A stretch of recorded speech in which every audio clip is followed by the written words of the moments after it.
بکرم پال کے صاحبزادے راجہ کرم پال نے یہاں قلعہ تعمیر کیا تھا جو کلیر کے نام سے منسوب کیا گیا۔ صحیح طور پر معلوم نہیں کہ مسلمانوں نے اس قلعہ کو کب فتح کیا تھا۔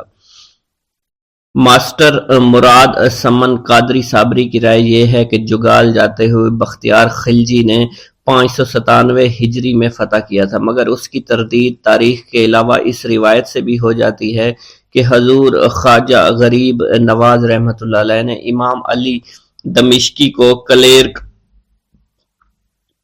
کا والی بنا کر بھیجا تھا۔ اسی سال مسلمانوں نے کلیر پر حملہ کیا تھا اور امام علی دمشق کی اسی جنگ میں شہادت ہوئی تھی، مگر مذکور نہیں کہ فتح بھی ہوئی تھی یا نہیں۔ تاریخ کے حوالے سے معلوم ہوتا ہے کہ میرٹھ اور کوئل کی تسخیر کرنے کے بعد قطب الدین ایبک نے دہلی کو دارالسلطنت بنایا تھا۔ اسی سال وہ اس کے انتظام و انصرام میں مشغول رہا اور کسی طرف فوج کشی نہیں کی۔ محمد غوری نے 590 ہجری میں راجہ جے پال کو شکست دے کر بنارس کو فتح کیا تھا۔ اس لیے قیاس ہے کہ فتح کنوج سے پہلے محمد غوری کے آخر میں کلیر کی تسخیر ہو گئی تھی۔ ظاہر ہے کہ کلیر شریف قلعہ تھا۔ ہردوار کے خلوت نشین جاتری ممکن ہے کہ قلعہ کے ارد گرد قیام کرنے لگے ہوں اور رشیوں اور میسنیوں نے بھی استحسان بنا لیے ہوں۔ یہاں مسلمانوں کی آبادی ہنوز سے زیادہ نہیں ہو سکتی۔ کشفی روایت کے مطابق یہاں مسلمان کثرت سے آباد تھے اور یہاں بہت بڑی مسجد تھی جس میں سونے چاندی کے ظروف غسل کے لیے اور وضو خانے بھی تھے۔ تذکرہ جات صابری میں مخدوم پاک کی عبادت کے لیے لکھا گیا ہے، ہم وقت مستغرق رہتے تھے اور مسجد میں نماز پڑھنے جایا کرتے تھے۔ کلیر میں ان کی کرامات اور فیض رسانیوں کی تفصیل بعد میں بیان کی جائے گی کہ حاکم شہر مسمی دوان کی بکری گم ہو گئی تو استسفار کرنے پر حضرت کی توجہ سے بکری کے گوشت کی ہر بوٹی نے با آواز بلند بتایا کہ میں فلاں شخص کے پیٹ میں ہوں۔ دموام میں معتقد ہو جاتا، مگر قاضی نے یہ کہا کہ یہ عجیب طلسم ہے۔ یہ بھی لکھا کہ جمعہ کی نماز کے لیے عوام کے علاوہ 500 پالکی سوار علماء عمرہ مسجد میں جمع ہوتے تھے۔ مخدوم پاک رحمت اللہ علیہ سب سے پہلے صف اول میں بیٹھ جایا کرتے اور اپنی ولایت اور امامت کا واز فرمایا کرتے۔ یہ بات عمرہ علماء کو ناگوار گزرتی تھی، لہٰذا ایک جمعہ کو انہیں صف اول سے اٹھا کر باہر کی آخری صف میں دھکیل دیا گیا۔ اس پر حضرت نے مسجد کو حکم دیا کہ تو بھی اس سجدہ کر۔ مسجد کے سجدہ کرتے ہی تمام نمازی دب کر مر گئے۔ اس کے بعد مزید فیض یہ پہنچا کہ طاعون کی وبا مسلط کر دی گئی اور 6 سال کے استغراق کے بعد کلیر کے گرد 1200 کوس تک آگ لگا دی گئی۔ یہ جملہ فیوز و کرامات گویا باطل پرستوں کو راہ راست پر لانے کے لیے کیے گئے تھے، مگر تہ دستان قسمت راچا سوز و گداز مرشد کامل جب سب کچھ بھسم ہو گیا تو سوختہ زمین ہی خود ہی تنہا بقیہ عمر گزاری۔ البتہ کچھ ہمسایہ رہ گئے تھے اور عرصہ کے بعد حضرت شمس الدین ترک پانی پتی تشریف لے آئے تھے۔ اب وہ فیض بھی منزلہ نوادر ہے جو بعد میں وصال جاری ہوا تھا کہ کہتے ہیں کہ مزار پر برق جلال تڑپنے لگی تھی جس کی وجہ سے کوئی قریب نہیں آ سکتا تھا۔ مجاور بھی بچا کر خود کو دور جا بسے تھے، گویا یہ برق دورباش کا مظاہرہ یوں کرتے تھی کہ کسی کو جلال سے نقصان نہ پہنچے، لیکن شیر اور درندوں کو اجازت تھی کہ اپنی دموں سے مزار پر جھاڑو دیا کرتے تھے۔ اتفاقیہ اس برق جلال نے ایک سنیاسی کو مزار پر حاضری کی دعوت دے دی۔ اس نے قبر کے اندر کا حال معلوم کرنے کے لیے مزار میں ایک سوراخ کر دیا، اس کے اندر سر ڈال کر دیکھنا چاہا، اس کا سر پھنس گیا، اس کا دم نکل گیا۔ رات کو خواب میں مجاوروں کو حکم دیا اس کتے کو نکال کر باہر پھینک دے۔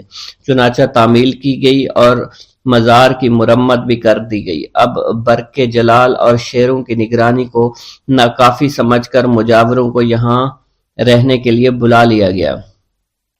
مشہور ہے مخدوم پاک رحمت اللہ علیہ جلالی تھے، ان کے جلال کے نقشے مختلف آتشی رنگوں میں کھینچے گئے تھے، اس لیے ان کے تصور سے کلیجہ منہ کو آ جاتا ہے، دل دہل جاتے ہیں۔ ان کی جلالی داستانوں کے بیان کرنے والے معاندین نہیں بلکہ صاحب علم فضل اور تذکرہ نگار ہیں۔ اقتباس الانوار کے مصنف قطب وقت مولانا اکرام اللہ شاہ براسوی نے تحریر فرمایا ہے کہ حضرت موسیٰ علیہ السلام صاحب جلال تھے، انہی کے نقش قدم پر حضرت مخدوم پاک رحمۃ اللہ علیہ تھے، اسی وجہ سے ان میں جلالی شان پیدا ہو گئی تھی۔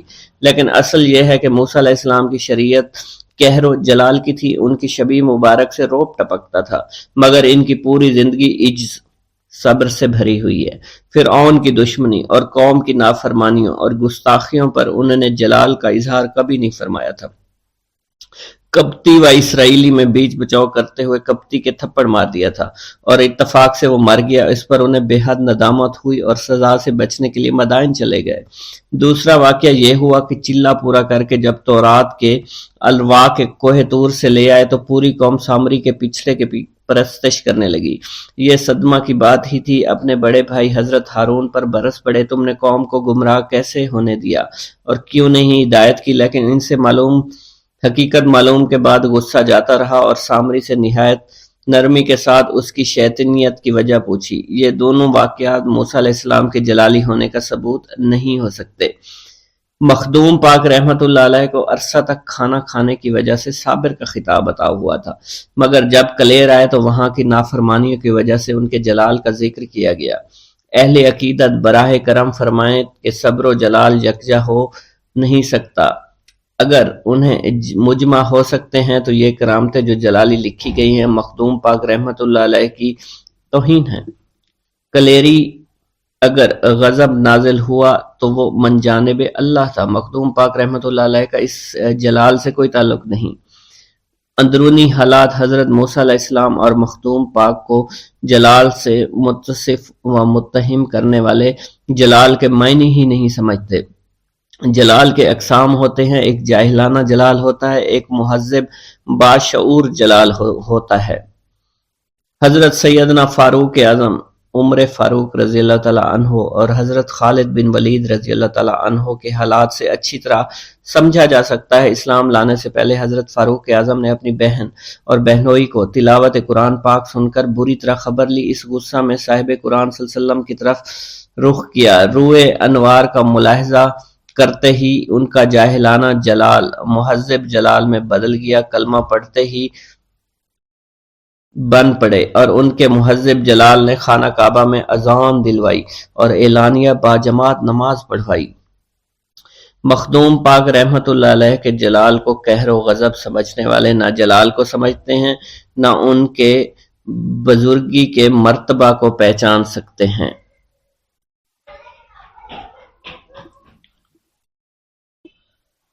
ایک گاؤں کے بارے میں کہا جاتا تھا کہ جہاں قدرت کی بے پناہ نعمتیں تھیں، اللہ پاک نے وہاں کے لوگوں کو مالا مال کیا ہوا تھا۔ ایسی نعمتیں کہ جن نعمتوں کو دیکھ کر انسان اکثر مغرور ہو جایا کرتے ہیں، مگر وہاں پر کچھ مسلمان تھے اور سب سے بڑی اور بری بات یہ تھی کہ وہاں کے تمام لوگ کافر تھے۔ وہ کفار اپنی دولت پر بہت فخر کیا کرتے تھے کیونکہ ان میں ہر ایک انسان بہت دولت مند تھا، ہر ایک کے پاس بے بہا پیسے تھے، کسی کو پیسوں کی کمی نہیں تھی۔ وہاں کے سردار کی ایک اکلوتی بیٹی تھی جس کو سردار بے پناہ پیار کرتا تھا۔ اس سردار کی بیٹی بے پناہ مغرور، ظالم، گھمنڈی تھی۔ وہاں پر غریب لوگ صرف مسلمان ہی تھے، تمام کافر ایک دوسرے کی مدد کیا کرتے تھے، لیکن مسلمانوں کی مدد کرنے والا وہاں پر کوئی نہ تھا۔ وہاں پر انہیں کوئی دیکھنے والا نہ تھا۔ سردار کی بیٹی کو کالے جادو میں خوب مہارت حاصل تھی اور وہ جادو کی وجہ سے وہاں پر رہنے والے غریبوں پر بہت ظلم کیا کرتی تھی۔ تمام مسلمان اس سے بے حد پریشان تھے اور وہ لوگوں کو غلام بناتی اور مزدور بناتی تھی۔ اگر ان میں کوئی اس کی بات نہ مانتا تو اس کو قیدی بنا کر اپنے اشاروں پر نچایا کرتی تھی۔ اس بستی میں چونکہ اکا دکا مسلمان تھے جن کا کوئی پرسان حال نہیں تھا، کوئی بھی ان کو بچانے والا نہیں تھا۔ جب وہ سردار کی بیٹی کے ظلم حد سے بڑھ گئے تو مسلمانوں میں سے ایک بوڑھے شخص نے اللہ کے حضور گڑ گڑا کر دعائیں کی، اے اللہ ہمارے چند نسلیں جو یہاں پر بچی ہوئی ہیں، ان نسلوں کو تو بچا لے۔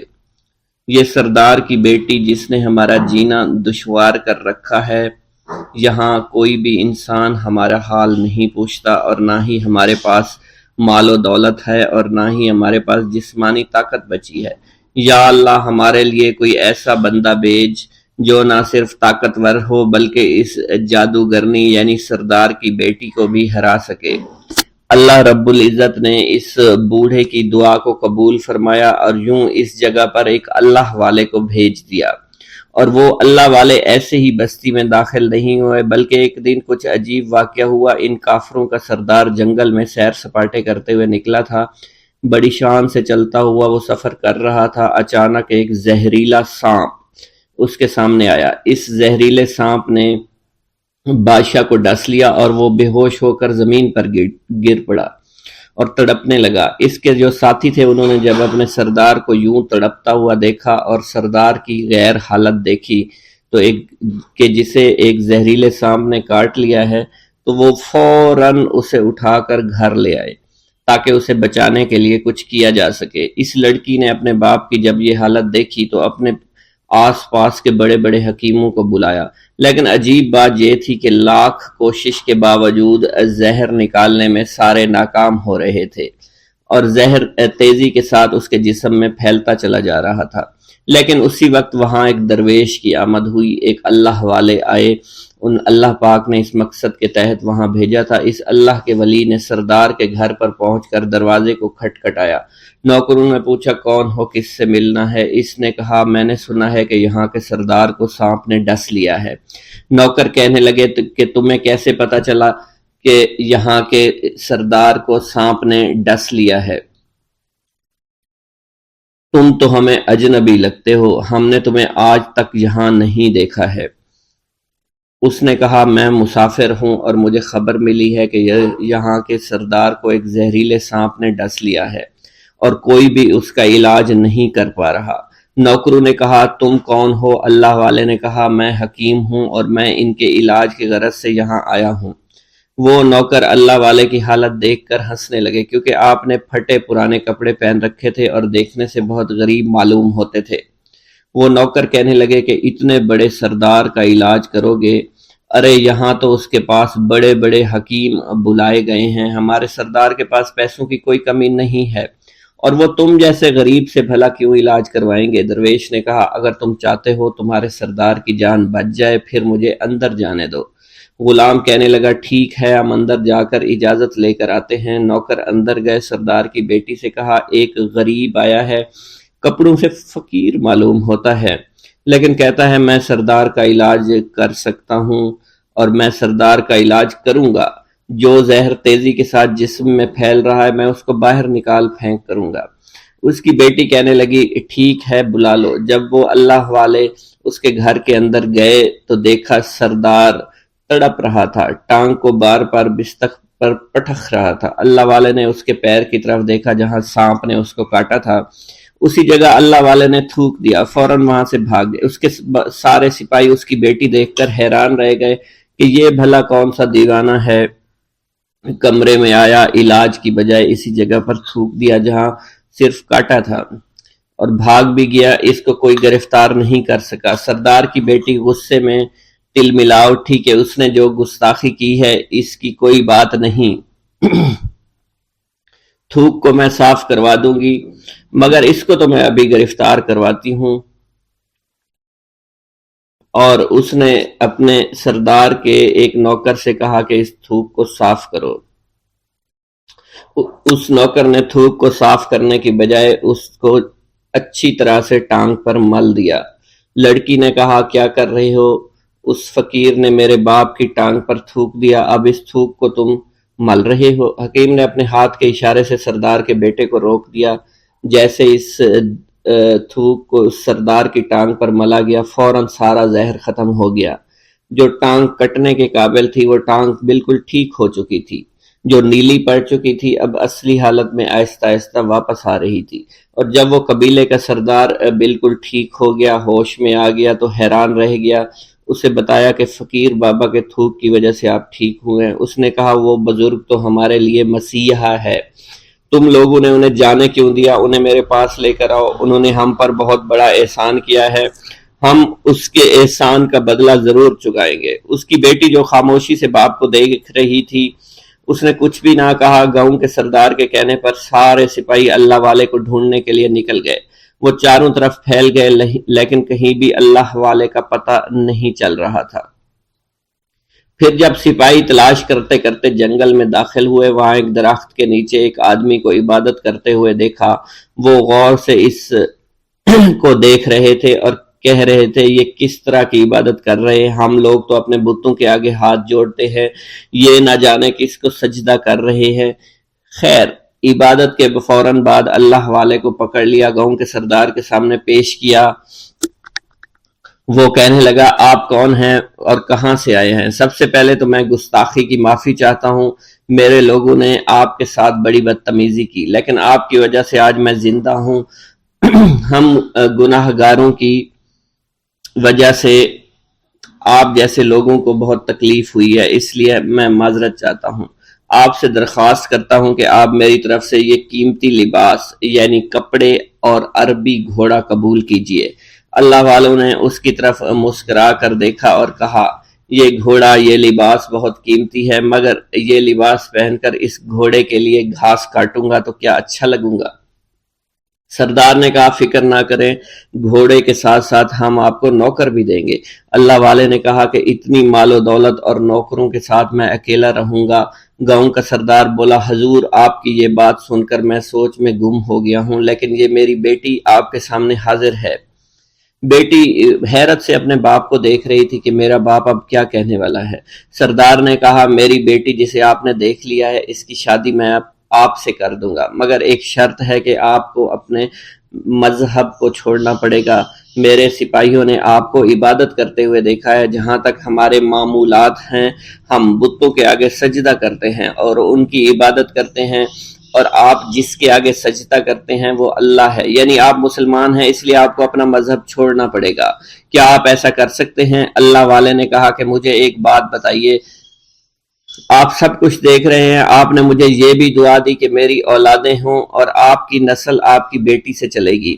مجھے ایک بات بتائیں، اگر ان بچوں میں سے کسی بچے کو خدا نہ خواستہ کچھ ہو گیا تو کس کو رونا پڑے گا؟ سردار نے جواب دیا، اگر خدا نہ خواستہ کچھ ایسا ہوا تو رونا مجھ کو ہی پڑے گا۔ اللہ والا نے مسکرا کر کہا، اگر یہ سارا مال لے کر مجھے رونا ہی پڑا تو آپ اپنا گھوڑا، اپنی دولت، اپنی بیٹی، ہر چیز اپنے پاس رکھ لو۔ میں خوش ہوں، میں مسلمان ہوں، میں ٹھیک ہوں۔ اگر یہ تمام چیزیں لے کر مجھے اپنا محلہ چھوڑنا پڑے تو میں اپنی جان دے کر بھی اپنے مذہب کو نہیں چھوڑوں گا۔ جس طرح آپ نے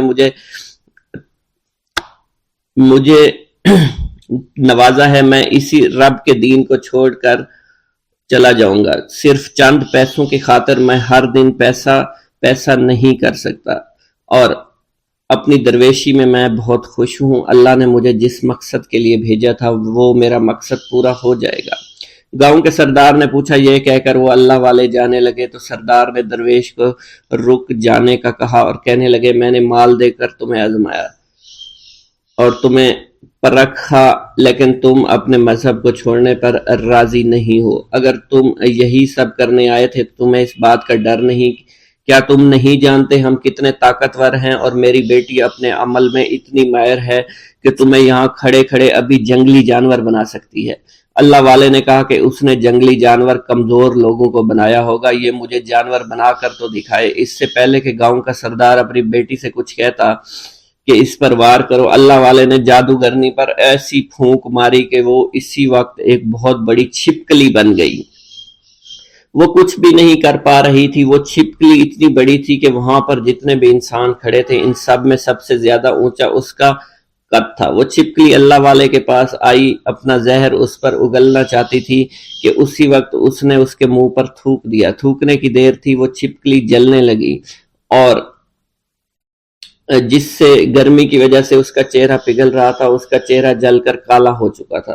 وہ مرنے والی تھی کہ سردار دوڑتا ہوا قدموں میں آ کر گر پڑا اور معافی مانگنے لگا اور کہنے لگا، حضور اس گستاخی کے لیے میں معذرت خواہ ہوں، آپ مجھے معاف کر دو، میں نے سچ میں آپ کو بہت کمزور سمجھا تھا، آپ کو آپ کا مذہب سے ہٹانا چاہا تھا۔ اگر میری بیٹی ٹھیک ہو جائے تو میں سچ کہتا ہوں یہاں پر جتنے لوگ ہیں ہم پوری کی پوری بستی مسلمان ہو جائیں گے۔ اللہ والے نے کہا کہ ہم تمہیں اپنے دین میں شامل کرنے کے لیے یہ سب نہیں کر رہے، بلکہ تم لوگ مسلمان بھائیوں پر جو ظلم کرتے ہو وہ ظلم کو ختم کرنے کے لیے ہم یہاں آئے ہیں۔ ہمارے دین میں جبر اور ظلم نہیں۔ اگر تمہارے بیٹی سے انسان بن کر سدھر جاتی ہے تو اس کو اس کی اصلی حالت میں لانے کے لیے میں خود کو اللہ کی بارگاہ میں پیش کروں گا اور دعا کروں گا۔ سردار کہنے لگا کہ ہاں میری بیٹی اصلی حالت میں اگر آ جائے تو پھر ہم کسی پر ظلم و ستم نہیں کریں گے، اور میں دل سے اپنی بیٹی کے لیے معافی چاہتا ہوں۔ آج سے یہ کوئی بھی جادو ٹونا اور مسلمانوں کو تنگ نہیں کرے گی، اور نہ ہی کسی مسلمان پر یہ ظلم اور جبر کرے گی۔ بس آپ اسے دوبارہ سے انسان بنا دے۔ اللہ والا نے چھپکلی پر دوبارہ سے پھونک ماری تو پھر سے انسان بن گئی، اور اللہ والے کے قدموں سے وہ لپٹ گئی، کہنے لگی مجھے معاف کر دیجئے، مجھے معاف کر دیجئے، میں نے اپنے آپ کو بہت طاقتور سمجھا۔ اس لڑکی کا آدھا چہرہ جل چکا تھا اور کالا ہو چکا تھا۔ وہ کہنے لگی کہ آج اپنے باپ کے ساتھ میں آپ کے دست مبارک پر مسلمان ہونا چاہتی ہوں۔ میں وعدہ کرتی ہوں کہ آج سے اس بستی پر کوئی بھی کافر کسی مسلمان کے ساتھ بدتمیزی نہیں کرے گا، زیادتی نہیں کرے گا، ظلم اور جبر نہیں کرے گا، بلکہ ہم سب یہاں مل جل کر رہیں گے اور بھائی چارے کے ساتھ رہیں گے۔ ہم سب مسلمان ہو جائیں گے، اور پھر یوں اللہ والے کے ہاتھوں پوری بستی کا سردار اور اس کی بیٹی نے اسلام قبول کر لیا، اور سردار نے اللہ والے سے اپنی بیٹی کا نکاح کر دیا، اور پھر اس بستی میں ہمیشہ کے لیے امن و امان قائم ہو گیا۔ حضرت علاء الدین احمد صابر کلیری رحمۃ اللہ علیہ، آپ خاندان چشتیہ کے دستور کے مطابق محافل سما میں ضرور شمولیت فرماتے تھے۔ عبادات و شغل نوری اور لنگر کی خدمات کے علاوہ محفل سما میں آپ کی دلچسپی تمام مورخین نے رقم کی ہے۔ صاحب جواہر فریدی تحریر کرتے ہیں کہ آپ توحید باری تعالیٰ سے بے انتہا الفت رکھنے کے علاوہ سما کا ذوق بھی رکھتے تھے۔ اسی طرح حضور سید سرکار رحمت اللہ علیہ نے بھی سما کے متعلق آپ کی توجہ خاص کا کثرت سے ذکر فرمایا کہ حضور صابر پاک سے انتہائی الفت رکھتے تھے۔ اگر راگ کی آواز کان پڑ جاتی تو خلوت کو ترک فرما دیتے اور محفل میں تشریف لے آتے۔ کبھی کبھار دوران محفل ایسا وجد طاری ہو جایا کرتا جس کا اثر محفل میں شامل ہر فرد پر ہوتا تھا۔ اسی وقت کسی شخص کو عالم کیف و سرور سے رہائی نہ ملتی جب تک کہ آپ کی کیفیات کا مقناطیسی اثر ختم نہیں ہو جاتا تھا۔ اس لیے اکثر اوقات بابا صاحب آپ کی موجودگی میں محفل سما کو موقوف فرما دیا کرتے تھے اور دوبارہ خلوت میں منعقد فرماتے، جس کا ذکر بابا صاحب نے اپنی تصنیف سرل عبودیت میں ایک جگہ فرمایا ہے۔ جس یوم علی احمد صابر کو سند نامہ خلافت سے نوازا گیا، اسی یوم ختم شریف کے بعد محفل سما منعقد کی گئی۔ جب قوالوں نے راگ الاپنا شروع کیا تو علی احمد پر کیفیت حال کا غلبہ جلوہ بخش ہونے لگا۔ میں نے مصلحتاً اس وقت سما موقوف کر دیا اور شب کو مجلس تخلیہ میں سما دوبارہ سنایا گیا۔ بابا صاحب نے حضور صابر پاک رحمت اللہ علیہ کو خلافت اور دیگر انعامات عطا کرنے کے بعد فرمایا، اے علی احمد، میں نے عرصہ دراز سے ایک دستور بنا رکھا ہے کہ جس کو بھی سنت خلافت عطا کرتا ہوں تو جمال الدین ہانسوی کے دستخط اور مہر کے لیے ہانسی بھیجتا ہوں۔ یہ بات اپنی جگہ حقیقت ہے کہ تم کو اس کی ضرورت نہیں، مگر میں اپنے تیار کردہ منشور خلافت کو قائم رکھنے کے لیے تم کو ہانسی جانے کے لیے کہتا ہوں۔ یہ سن کر صابر پاک رحمت اللہ علیہ نے تعمیل میں سر جھکا دیا اور عرض کیا، جیسے حضور کی مرضی ہو، اس غلام کو کسی قسم کا عذر نہیں، میں ابھی ہانسی کے لیے روانہ ہو جاتا ہوں۔ لہٰذا بابا صاحب رحمت اللہ علیہ کے حکم کے مطابق دوسرے دن بتاریخ 15 ذوالحجہ کو آپ روانگی کے لیے تیار ہو کر باہر نکلے۔ تمام اہلیان پاک پتن شریف اور دیگر مسافران سلوک آپ کو وداع کرنے آئے۔ اس عرصہ میں پاک پتن شریف کے تمام غربا، تمام فقراء، تمام مساکین اور تمام مسافروں کے آپ سے انتہائی قلبی لگاؤ ہو گیا تھا۔ کیونکہ جب آپ عالم سلوک میں ہوتے تو ہر قسم کے پریشان حال لوگوں کی معروضات بابا جی کی غیر موجودگی میں سنتے اور دعا و عطا سے تشفی فرماتے تھے، جس سے سائلان کی جائز دلی حاجات فوراً پوری ہو جایا کرتی۔ اس کے علاوہ صبح شام ہزاروں لوگ آپ کے دست مبارک سے لنگر کھایا کرتے تھے۔ یہی وجہ تھی جب لوگوں کو آپ کے وداع پھر ہانسی شریف ہونے کی خبر ملی تو انتہائی مغموم حالت میں لوگ آئے، آپ کی سواری کو رخصت ہوتا دیکھ کر ہر آنکھ اشک بار تھی، اس لیے زبان پر خاموشی کے پہرے بیٹھے ہوئے تھے۔ ہر ایک نظر میں کوئی اجنبی سی آہٹ ہے، ہر ایک دل میں کوئی خوف ہے سمایا ہوا، غم حیات کی تنہا اداس راہوں میں تیرے خیال کو سینے سے ہے لگایا ہوا۔ مختصر آپ پاک پتن شریف سے روانہ ہو کر متواتر سفر کرتے رہے، راستہ میں کسی جگہ قیام نہیں فرمایا۔ جب آپ وہاں پہنچے تو شیخ جمال الدین آپ کے استقبال کے لیے باہر تشریف لے آئے تھے، یہاں تک کہ سواری پر سوار ہی لب فرش تک تشریف لے گئے۔ یہ بات اگرچہ شیخ صاحب پر ناگوار گزری، مگر پھر بھی انہوں نے ضبط سے کام لیا اور مخدوم صابر پاک رحمۃ اللہ علیہ کی تعظیم و تکریم اور مہمانداری کے تمام فرائض انجام دیے۔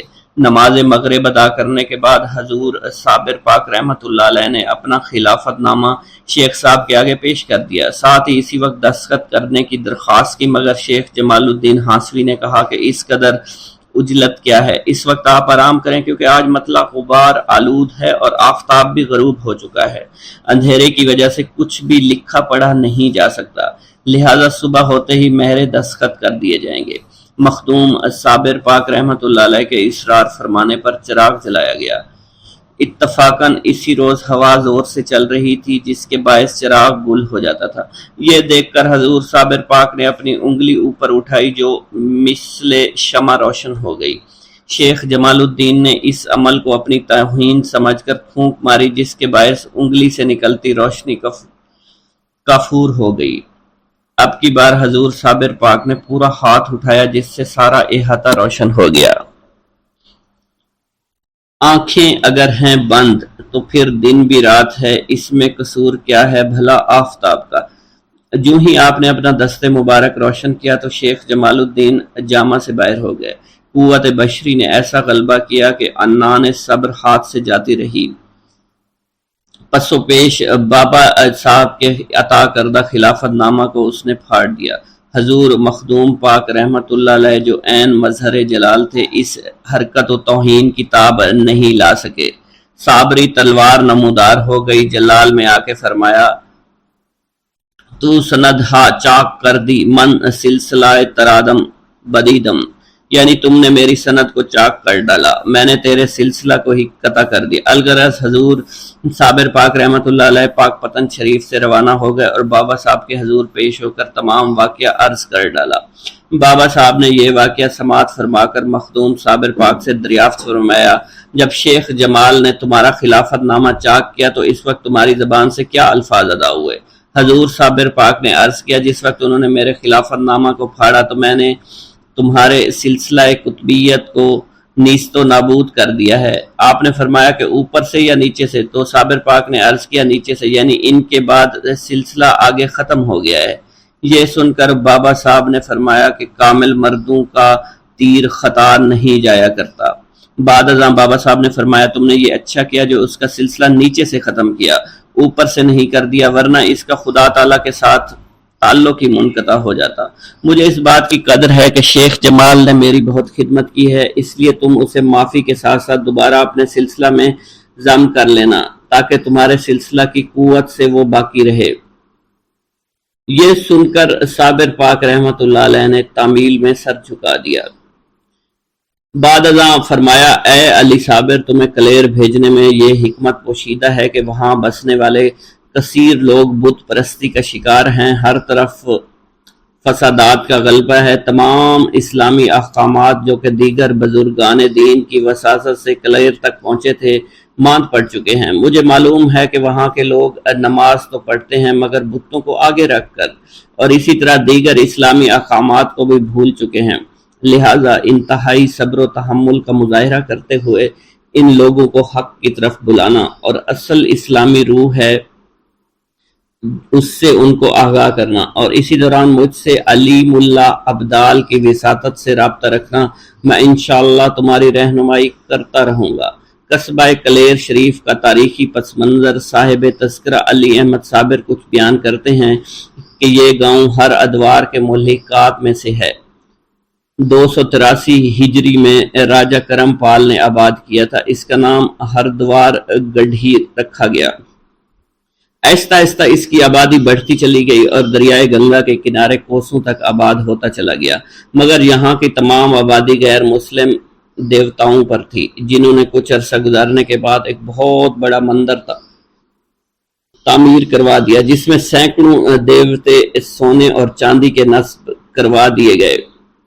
راجہ کرم پال کے مرنے کے بعد راجہ بکرم پال تخت نشین ہوا، جس نے اس بت خانہ کی وسعت کو مزید اضافہ کیا۔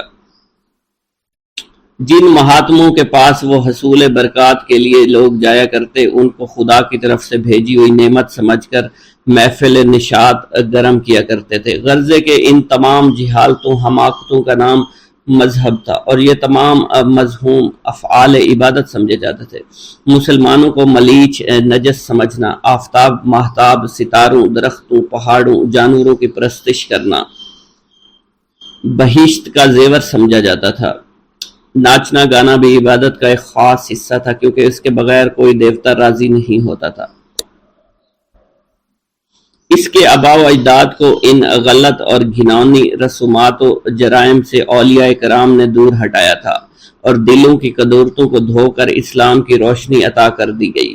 ان کی نااہل نسلوں نے دوبارہ ہی بد افعال و باطنی رواج اپنا لیے تھے۔ بظاہر کلمہ شریف و دیگر ارکان اسلام کی پابندی کرتے نظر آتے، مگر حقیقتاً اسلام سے کوسوں دور چلے گئے۔ روح اسلام سے ناآشنائی پیدا ہو گئی، یہاں تک کہ مسجدوں میں دوران نماز اپنے آگے چھوٹے چھوٹے بت رکھ لیا کرتے تھے۔ جب ان حالات کی خبر شیخ الاسلام بابا فرید الدین گنج شکر مسعود رحمۃ اللہ علیہ کو ہوئی تو انہوں نے فوراً مخدوم پاک کو کلیر بھیجنے کا فیصلہ کر لیا، تاکہ ان لوگوں کو متنبہ کر کے صراط مستقیم پر گامزن کیا جا سکے، ان کے آباء و اجداد کو سیدھے راستے پر چلایا جا سکے۔ بابا صاحب رحمۃ اللہ علیہ نے مخدوم صابر پاک رحمۃ اللہ علیہ کو ہدایت فرمائی کہ جا کر اہلیان کلیر کو ان غلط جاہلانہ افعال سے روکو، ان کو حقیقت اسلام کا درس دو، توحید سے اچھی طرح متعارف کراؤ اور سمجھاؤ کہ وہ کسی کو خدا کا شریک نہ ٹھہرائیں اور احمقانہ مشرکانہ رسومات سے باز آ جائیں، ایک خدا کے آگے سجدہ ریز ہوں، اور یہ خبردار مساجد کو بت خانے نہ بنا پائیں۔ ضلع سہارنپور میں اسٹیشن کے قریب ہی نہر گنگا ہے، اور نہر کے کنارے تقریباً 3-4 میل کے فاصلے پر کلیر شریف نظر آتا ہے۔ نہر کے شرقی طرف کلیر شریف کی آبادی ہے، اور مغربی جانب ڈیرہ کا وسیع جنگل ہے۔ اسی نہر گنگا کے مغربی کنارے پر حضور صابر پاک کی مقدس درگاہ ہے۔ روڈ کے اسٹیشن سے کم و بیش 2 میل کے فاصلے پر نہر کا وسیع پل ہے، جس کے چاروں طرف راہ گزر ہے۔